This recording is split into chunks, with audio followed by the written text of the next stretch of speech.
Hello everyone, Warangel here, and welcome back to the Mousillon campaign for Mortal Empires. Now, last episode was very defensive in nature, as we did fight a series of defensive battles, both over in Knight's Pass, as well as the settlement of Langril on screen right here. And so today, I want to flip things a bit and actually be the aggressor, as we haven't expanded our territory much in the past episode or two, and I want to change that. Now, as for who we target, I did take on board advice from the previous episode in the comments, as well as give it some thought myself, and I decided to shift things from my original target, which was going to be Albion to the north, and instead we're going to go after Marienburg over here to the east. Now, there are two reasons for this. Firstly, this will allow us to attack Zint at the same time and eliminate Couronne as a faction from the campaign, but also because of the wealth of Marienburg. When you play as Couronne with Bretonnia, Marienburg is a popular target because the ports there will give you access to a lot of money. And while we're making a ton of dark magic right now, extra dark magic is not going to be any harm, is it? So, that's what we're going to do today. As for how we're going to attack it, what I'm thinking is, we'll send Malabad down here towards Gisero and push through the forts here before coming up to the Marienburg itself, and we'll send the Red Duke around to deal with Couronne. The reason why I want to send Malabad down south is because we're going to stop at Castle Artois on the way here and pick up some trebuchets. Now, we've just finished building the carpentry, which will allow us, the carpenter, that will allow us to build them, so let's get our hands on two of them right away. It'll also give him a chance to replenish his people a bit, although we've still got, 3 turns for you? The Disgruntled have got 2 more turns. Yeah, we'll give him some time. Not only that, but it gives us time to go after Zint anyway. So, let's get the Red Duke. We'll move you then over towards here. And then, if we pop over to here and into Zulfbar, we're still in the middle of recruiting an army for William here. Now, I did have a look at his army after the last episode, and realised we do have a ton of anti-infantry units, but we don't actually have much in the way of anti-large. So what I'm going to do is get rid of the men-at-arms with swords. I'm going to swap them out instead for some polearms.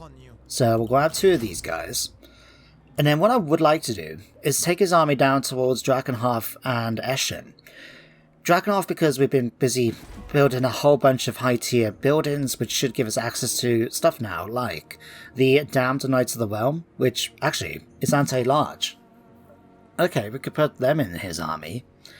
But I'm also interested to see what's over here in Eschen, because we did recruit a few units through the Raised Dead mechanic when we had to defend Castle Tempelhof, if you remember a couple episodes ago. We managed to get our hands on some powerful units, including a Mortis engine. So I would like to send his army up there just to see what we can recruit. So, we'll come back to you eventually, but we still got 7,000 to spend. Oh no, actually, let me just double check. Soul Weaver, you can move down here. Feindrick, let's get you to attack Einschatten. Success, another level up. Ooh, picked up the trait Hates Men, okay. I mean, does that make her a misandrist? And Sonic Attacker, okay. That's that. Aiden, you've got how many more turns? Yeah, 1 turn. I thought it was 1, I just hovered over it quickly. But is it worth me trying to go after her maybe? 5% chance of wounding, 42%. The reason being, I want to get that up to 12 as soon as we can, because that will give us immunity then to untainted attrition. So, is it worth the risk? Sure. Critical failure. Okay, it wasn't worth the risk. Damn it. Oh well, one of those things. Right, we got a settlement upgrade. We can do Lyonesse. Okay, we'll do that.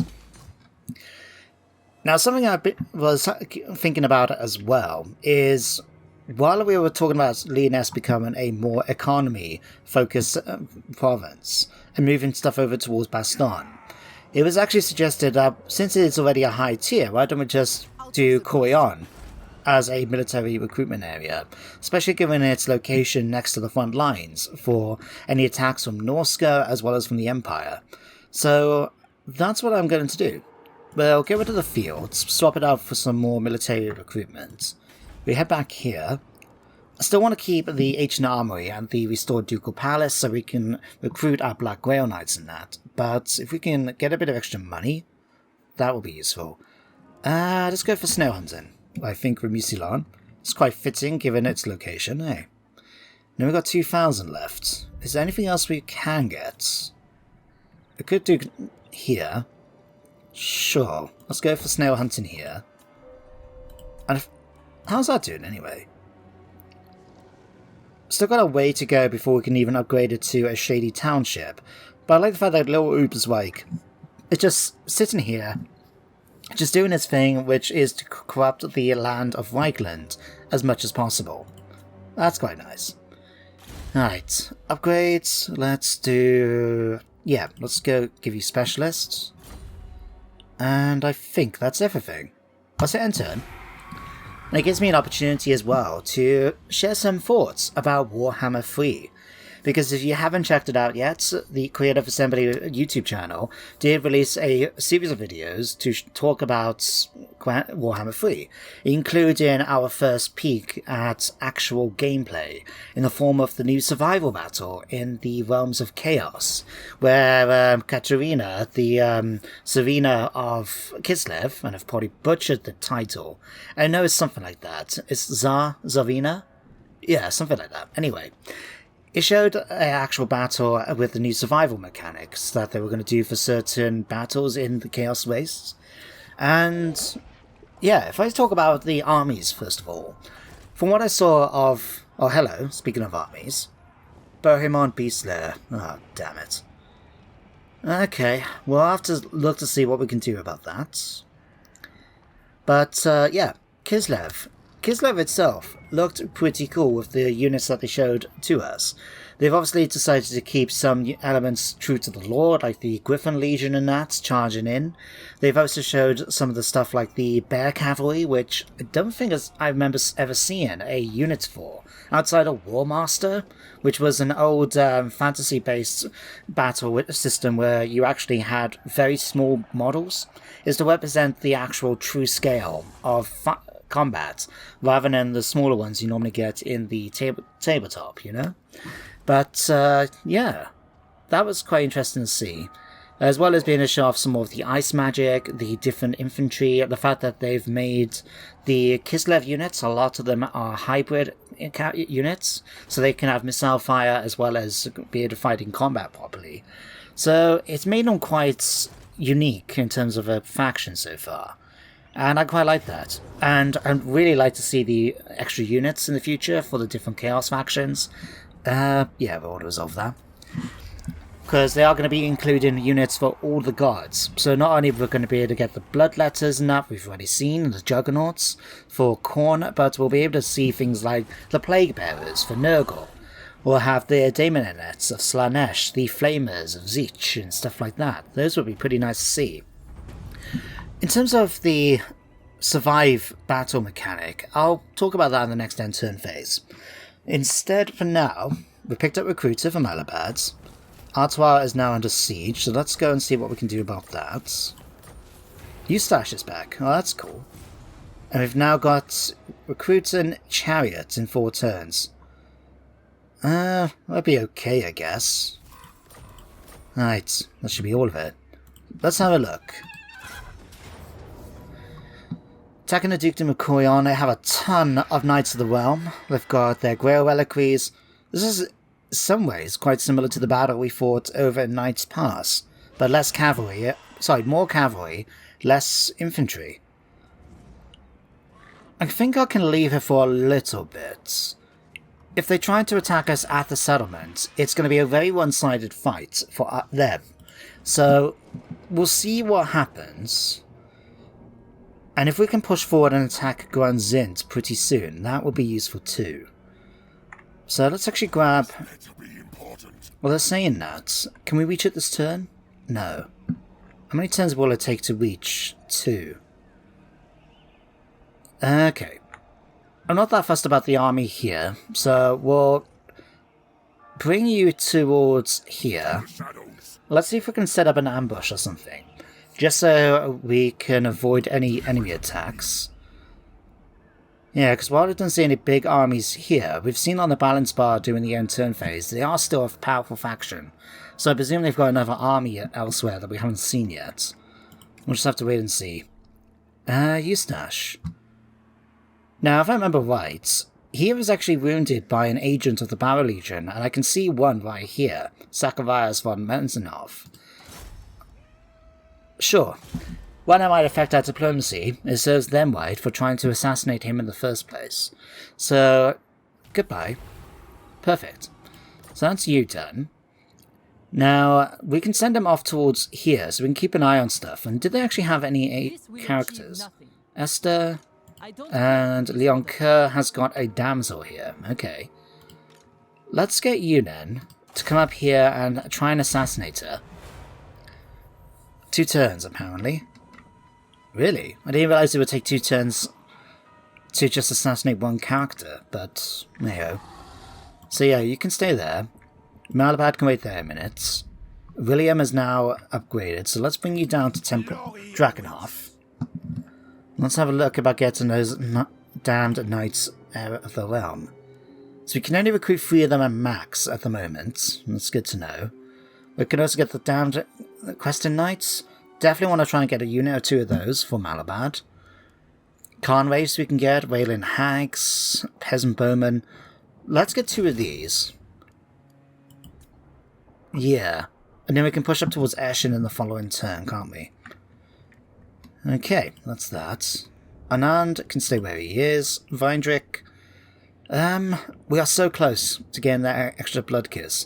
Do you think it might be worth it? See, 29%. Let's risk it. It was a success.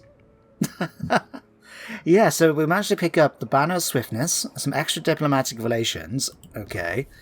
And if I click through all of this now, we've got our Blood Kiss. So let's go to Bloodlines, awaken the final Blood Dragon power, and there we go. We've now got immunity to Untainted Attrition. What one do we want to go for next? The Casualty Replenishment from the Secrets of the Bloody Grail would be really good. Upkeep for heroes, oh no, it's Vigor Loss Reduction. Okay, that's not too bad. Ambush Success Chance, Research Rate. I think going for the Forbidden Secrets of the Bloody Grail would be the best one to go for. Yeah, that Casualty Replenishment of 20% is nothing to sneer at. And it's not going to be too difficult to get. We only have to get 6 of them. Okay. Mina, let's give you 1 point. Did we finish off over here? Yeah, we've done the Fate of Buna. Right, we'll give you Earthen then. Vindrick, let's give you Damage Walls and Assassinate. You can move just down here for the moment. You can upgrade Eshin. Let's go ahead and do that. Right. Can upgrade another settlement. Montfort. Yeah. I know it keeps getting damaged every time, but sure, we can do that. If we actually head up to Couronne as well, let's start upgrading some places. We could go for the Carpenter's Workshop, because we need a Forbidden Library, but we can unlock that when it upgrades. And that will give us access into the Unholy Field Trebuchets. But going for those would be a much better option as well. Right. Let's focus on here instead. Sure. Let's go for the Defiled Cane, get that. We'll upgrade that. Let's get that as well. And that's all our money pretty much gone. But, yeah, happy with that. Let's enter. So, the new Survive battles that they've got for Warhammer 3. I have to be honest, I'm a little on the fence for what's been shown so far. Like, it's just simply because some of it doesn't quite make sense. Like, the fact that you can upgrade units mid-battle seems weird to me. You know, the actual bit about building buildings, you know, like the watchtowers they showed, the barricades, using scrap and other metals from the area, that seemed actually okay to me. That sort of made sense. Maybe not so much the watchtower, but I can certainly imagine them putting together, you know, the barricades from enemies, you know, to prevent enemies trying to attack the area. But, yeah, it just... I don't know how I actually feel about that, especially seeing certain things, like warp gates opening up for your troops to come in and reinforce a battle. I think I might have preferred another way of doing it. Like, just visually, you know? But what I thought, though, when I watched it, I thought it would have been made things really interesting, is using something like that for siege assaults. Maybe not so much for, you know, standard settlements, but if you're attacking in Warhammer, for example, the more well-known areas, like Middelheim, Couronne, Lothar, you know, Altdorf, places like that, I can appreciate having a multi-tiered attack system, so you're not just fighting your way through one gate, one wall, and that's it. You're making your way through several of them. You have to capture certain checkpoints in order to make it through to the next part. I think something like that could have been much more interesting, but that's just me. What do you guys think about Warhammer 3, what you've seen so far? I mean, I'm still very excited to play it, and I've already got my copy pre-ordered. And if you haven't done yours yet, check out cdkeys.com. It's had a bit of a mixed reputation from some people, but my personal experience, I've had a lot of good things from them. Like, I ordered my copy of Warhammer 2, I'm playing right now, through them. So, yeah. If you want a cheaper version and not what's available on Steam at the moment, then I suggest checking it out. And let's keep through the rest of these. We picked up Registered Draft. Okay, cheaper units.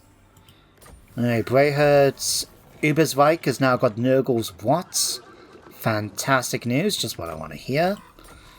Alright, Daniel Cornett. Aucassin is back. Oh, hello. Yay. Where are you, though, Aucassin? I will alone. If we can stick him back in Malabad's army, that would be nice. Alright, you're here. Alright, unfortunately he's not going to be able to do much against Bohemian's army, but if we can pop him nearby, just to make sure he can join up with Malabad eventually. We're not taking any attrition yet from the siege, that's good. But let's take the opportunity now to actually go after Zint. So what are we going to face if we do this? What you ask is impossible. It's a tier 3 settlement, so it's going to have a couple of units. It's got a damsel in the garrison. Outside the settlement itself, we've got Bastion. Can't see it, or there too many banners, it's hard to click. Esther. And a couple of units from Leon Kerr's force. Okay. Although, remind me... No, not that. Oh, God's sake, game. I'm trying to click Zint. Alright, just remind me. Pegasus Knights... Okay, so they got mainly infantry for Zint's garrison. I'm quite happy to take the risk and attack them now. So if we aim at Cassian to begin with, we can draw out the entire army then, and they'll be coming in as reinforcements. Oh. It would be nice to just auto-resolve this and kill them all in one fell swoop. But no.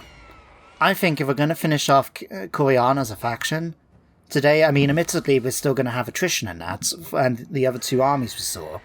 But, yeah, we can go after Cassian, we can go after Leon Kerr, all in one fell swoop. And it would be nice to check out the units that the ladies lost, as well as, you know, yeah. I mean, we could just do it one at a time, but there's no reason why we can't do this. You know what? Sure. Let's fight this battle. Oh, guys. Here we are, overlooking the shoulder of Mina Mercia, as we can see the Red Duke flying behind her, with our first target in the distance, Cassian of Paravon. I've got Mina casting a Spirit Leech right away, just to weaken him a little bit, and the reason why I wanted to just focus on this battle is because, one, everybody else is moving in position, and two, I wanted to show how quickly we defeat Cassian in battle using the Red Duke. Spirit Leech itself really wasn't doing much, but between his combat abilities, you can just see how decimated Cassian was. I did try finishing him off with Mina, but unfortunately he was able to just stay ahead of us, despite me using Spirit Leech again to try and weaken him some more. In fact, there she goes with Spirit Leech. But while he's done that, we've got our next target over here, where Leon Kerr is going to face the wrath of the Red Duke. Now, he has taken a little bit of damage at that point. After all, Leon Kerr is a tougher target than Bastion. So I cast the Invocation of Nehek, as well as Van Hell's Dance Macabre, just to boost things up a little bit more in our favour. But still, the fight's going to go very well for us, so I'm not that concerned. While these two guys are fighting her, we can zoom over here, and you can see that this unit of mounted yeoman archers, the Wardens of Montfort, have started to make their way towards my line. Now, I don't end up doing much with these guys. I didn't realise they were actually doing much over there, and eventually my bowmen are just going to decimate them, so I'm not that fussed. Now, if we head back over here a second, you can actually see that Leon Kerr is about to lose this fight. His health is very, very low. Cut to 1,500, I think it was, 900. There we are. Now he's going to start retreating. I think, did I send... Yeah, I think I end up sending the Red Duke after him temporarily. And I sent Mina here because I spotted there was a damsel, Maria Keletis, available and vulnerable right here. The only unit next to her is the Grey Reliquary, so I figured we could take an opportunity to go after one of their characters. Unfortunately, I wasn't aware then that, well, I wasn't paying attention, basically. But we've got some men-at-arms coming down. I thought that was okay. We can deal with those if they attack. But the Pegasus Knights coming in were going to be a more tougher nut to crack. So, unfortunately for me, the Grey Reliquary and that and the Damsel pin her in place. I am trying to move her out of the range. But at this point, though, the Pegasus Knights come in. They stop her from trying to leave. As you can see, we eventually just tried, and then she gets stuck. So I send up the Red Duke in order to try and help things out a little bit. I figure despite his injuries so far, he's going to be more than capable of fighting them off. And soon, he's in the middle of a massive brawl. We've got men-at-arms, we've got knight errants, we've got the Pegasus Knights. And I figured while the units are all bunched up nicely like this, why not use an Assault of Stone? So just like that, the entire enemy force is decimated like mad. Men-at-arms have shattered completely, and with all the units retreating at this point, it makes things much easier for Mina to be able to make her escape from the gap in between these two knights. The Red Duke, of course, is just going a bit mad, just making sure to finish off as much of the enemy as possible. And yeah, that's a lot of the enemy just eliminated at that point. We still got the rest of the garrison coming in from the Grand Zint, as well as the defenders of the Fleur-de-Lis, but I'm not too worried about them. They're busy over that side. Over here, the Pegasus Knights have decided to pull out. They're chasing after Mina, who's now since left the fight, but I figured I'll take the opportunity now I don't have to worry about facing the enemy units charging in. We'll attack them with Pestilent Breath, killing off a couple of them to the ground. Lungs filled with toxic gas from the zombie dragon, before us chasing after them to try and kill them off. We're still getting a couple of arrows getting shot at us every now and then, but on the whole, it's fine. We're more than capable of tanking them with the Red Duke. So I'm going to let the Red Duke just continue killing them off, and if we look over here, at this point we haven't really taken any casualties. I think apart from Mina's injuries, this unit of the Bastardiers have taken 2 losses, and that's about it. Everybody else is completely fine. So what I decided to do at this point was just wait for the enemy to get closer, and then we can get the other units involved. We can't have our 2 characters having all the fun, you know? Didn't actually notice the Grey Reliquary survived there. Huh, fair enough. But yeah, at this point now, the Pegasus Knights are starting to die off. There's only 4 of them left, and every attack is killing another one. Now, I was surprised to see that this one guy that's left, he not only escapes from the combat initially, but he actually comes back to try and help, which was surprising. But he dies pretty soon afterwards anyway. And while he's retreating, we spray the foot squires with some more poisonous gas. Didn't get as many casualties as I would have liked, but hey, we did a ton of damage. I'm happy with it. So at this point then, we're sending the Red Duke back to our lines. Our bowmen are starting to fire on the defenders of the Fleur-de-Lis. I figured it would be a good opportunity for the Dreadwings to get involved. So these guys are going to charge in between their anti-large capabilities, going up against the defenders and the Red Duke helping out. You can see their numbers just dropping like mad. And very soon they're going to be retreating away from the battle. You have enemy units getting closer and closer. We've got spearmen coming in and men-at-arms. These are just going to make easy targets then for our infantry, especially the Duke's Guard, which I'm starting to charge in, as you can see. We've got the Restless Lane just coming in to help out against the units that are charging all over here. We've got those foot squires still and things like that. Although Louis the Righteous has decided to get involved as well. I figured, while the spearmen are obviously anti-large, I figured Louis should be more than capable of taking them on. We've also got some more Knight Errants coming back for round 2. They're not going to do it again as well as they would previously. We've got Dreadwings still fighting away. Fortunately, I didn't realise what their penalty was. They get less speed when flying in the Flying Wedge. Interesting. But the combat here, anyway, is very one-sided, especially with the Restless Lane charging in for support. If we head over here, you can see the other units of men-at-arms have basically been killed off. And we've got our cavalry now just coming in to help deal with the remnants. In fact, if I slow down a minute here, you guys will be able to check out the Ladies Lost, our Black Grail Knights charging in. Don't they look cool? I think they do. That dark armor, the menacing red eyes on the horses. Wow. And don't forget, these guys are, powerful fighters. You can see that in the stats right there. It's a bit of a waste, really, using them against the peasant bowmen that they were their targets. But I figured there wasn't much else. And then eventually, they do get involved in some actions against the Holy Wardens of La Massentau. We've still got other units here and there coming in to help out where needed. We've got my Bloodsworn. In fact, where are my Bloodsworn? Oh, here they are. Yeah, our Blood Knights are charging in now. Again, there's not much left for them to go after, apart from the bowmen. So, yeah, with all our cavalry charging in, as well as the support of the Dreadwings, the Red Duke, Minas nearby, and things like that, it's not going to be too long until the enemy's resolve breaks and they shatter. We just have to wait for that final moment when they realise they can't take on Mousillon. Trying to think, what was that happening? Oh, right, yeah. That's it. The Wardens are quite fast, so I end up using a unit of zombies just to pin them in place, and then brought the Red Duke in and finish them off. But at this point, the enemy army breaks, and so it's just up to me now to chase down the survivors and kill as many of them as we can, because the more we kill off here, the less defenders we have to deal with at Grung Zint. So it's just a good opportunity for some of my troops, like the Ladies Lost, to get some more experience. But we can safely end things here, guys, and head back to the campaign map.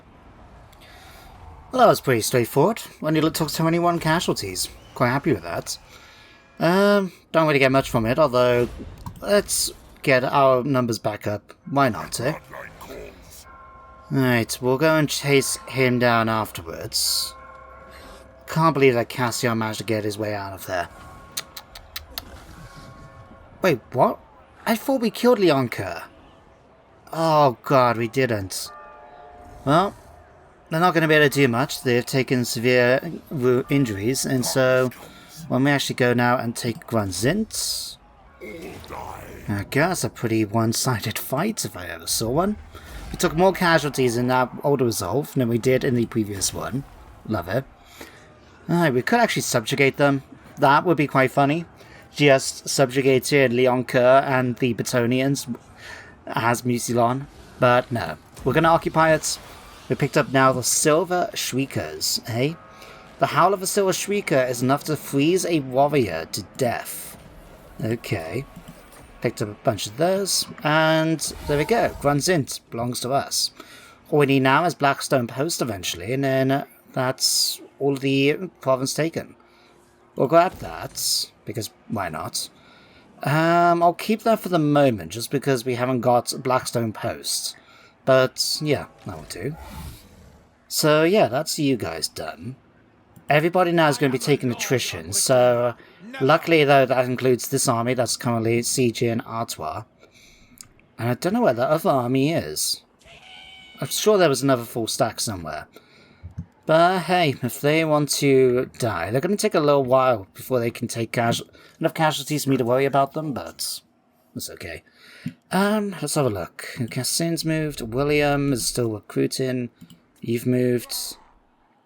You're exhausted now, so let's actually give you a turn to rest up. Eustache, your services are no longer required over Zint, you'll be happy to hear. Instead, 0% chance. Okay, never mind. Oh no, it's just to hinder replenishment, isn't it? Yeah. Okay, we'll let you just continue resting up. We've got one more turn until his chances go up by 50%. So, yeah. We'll just leave you around here for a minute. Vindrick, we'll just let you move down here a moment. It's annoying you have to basically move them every turn. Alright, Red Duke. Let's focus on giving you Devastating Charge now, I think. Unless we want to start looking into magic. Yeah, let's go for Invocation in the Heck. And while we could go for like Curse of Years or something like that. In fact, Curse of Years could be quite useful to yeah. The ability to reduce enemy melee attack in an area would be very useful against our crappy infantry, with the exception of the Graveguard. So yeah, we'll go up with that for you. Mina. Right, we've given you Earthen now. Let's finish off Spirit Leech to make it a bit cheaper, and then we can focus on Aspect of the Dread Knight afterwards. So that's all of you. Let's quickly upgrade anything that needs to be upgraded. Langril has finally got defenses, but given its location, I'm going to go ahead and upgrade to a City Watch. We'll get the Snail Hunting Grounds as well. Alright, Bordelot, we could upgrade to the Rally Field. We'll come back to you in a minute, actually. Lyonesse, could upgrade that to the Reliquary finally. Or with the Balefire Hearth. We'll come back to that too. Zolfbar, everything is okay. Drakenhof, in hindsight, I'm actually going to get rid of this one. The reason being is not so much for the casualty replenishment, but the Untainted will be a slight annoyance. Although, saying that, it's actually not too bad. I mean, I only go down by a couple %, so yeah, we'll leave that actually. Let's upgrade it instead. Valdenhof will give you that. Okay, Templehof will give you that. Night Pass is all fine. Paravon. Let's upgrade that. And sure, let's go for a training field. We'll upgrade this. Or better yet, let's get defenses built. Okay, so we spend a ton of money, but we've managed to get quite a few upgrades. I feel quite comfortable now. If we ever get attacked down here by the Wood Elves, for the most part, I think we'll be okay. We've got, you know, walls everywhere. We're going to have good defenses in Quillis. Obviously, it's not going to be ideal, but with our new amount of money, though, we could actually look into recruiting another army, and I think I'll do that in the following episode. In fact, what do we have as commander options? Remind me. We can go for Helmengost, we got Nicoletti or Cement, we could go for Manfred. We will eventually gain Isabel and Vlad. Oh, that would be nice. I really do like Vlad as a character, although Manfred, I don't know, depending which legion I follow for the Soulblight Gravelords, he might eventually become a leader for mine. But yeah, I think we'll go for Vlad, because it's been a while since I've used him. And then yeah, we'll be able to work our way down there. We've got other ones as well we could do. We've got all these different characters for the Blood Dragons. We could go for a Dark Prophetess. Could even go for something more standard like a Strigoi Ghoul King. But I'm thinking we'll do Vlad and kit him out as almost like a vanilla, like you would do if you were a vampire count player, just to have it represent the forces he has raised from the dead to join his army. And then we'll have him maybe come down towards Carcassonne. We've got enough, we could even go and get another commander as well, so we could have multiple armies being made. We've got a few options. But anyway, let's hit end turn. Oh, interesting. So we got another attack at Night's Pass to deal with in the next episode. It's going to be a very similar one to we fought last time, although they will have less infantry to attack. They've got quite a few more peasant bowmen, which is going to be annoying. But in terms of infantry itself, I'm not that concerned. Not only that, we'll be able to combine it then with, well, we should be able to deal with Chilfoy reasonably well. And then, yeah, we'll just finish off the cavalry and then that's it. But I'll end the episode here so we can fight this battle at the start of the next one. So guys, thank you for watching today's episode. I hope you enjoyed, and you do join me next time for some more Warhammer. If you are interested to share your views about Warhammer 3, please do so down in the comments. I'd love to hear them. And otherwise guys, take care, stay safe, and goodbye for now.